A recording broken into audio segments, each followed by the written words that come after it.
يلتقي مشاهدو القناة الأولى ابتداء من اليوم الخميس مع الحلقة الأولى من المسلسل التلفزيوني الرحاليات التي ستبث ابتداء من الساعة 9:30 مساء.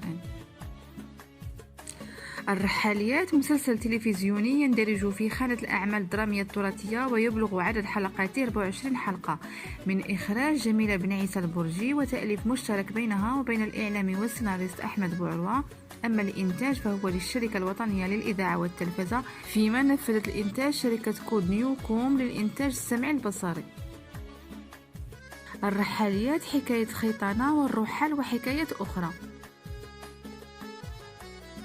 تدور أحداث المسلسل خلال فترة الحماية الفرنسية قبيل استقلال المغرب، حول قصة رئيسية تتعلق بشخصية خيطانة التي عشقت غريبا عن عشيرتها، وتتفرع عنها قصص ثانوية متشبعة ذات صلة وثقة بتفاصيل وجزئيات متعلقة بالإطار الزمني للعمل.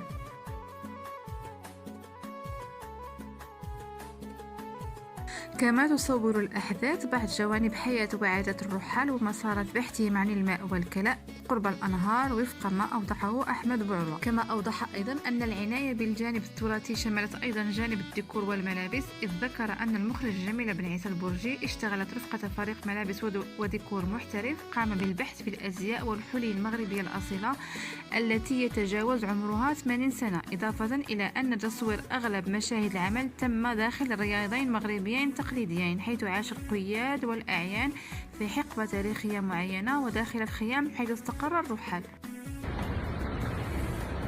مساء الخير جمهورنا الكريم، سعيد جدا أنني سأطل عليكم من خلال شخصية قاسم ومن خلال مسلسل الرحاليات غدا الخميس إن شاء الله على القناة الأولى. هذا المسلسل الذي يعد بشيء الكثير، وأنا سعيد جدا بهذه التجربة لأنها تحمل في طياتها فن مغربي بنكهة فانتازيا تراثية مغربية قحة. سعيد جدا من خلال اشتغالي مع المخرجة المتميزة جميلة البرجي ومع أخي رفيقي سي أحمد بوعروة المشرف العام وصاحب الفكرة.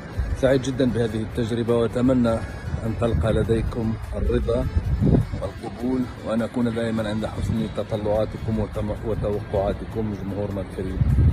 تحياتي لكم.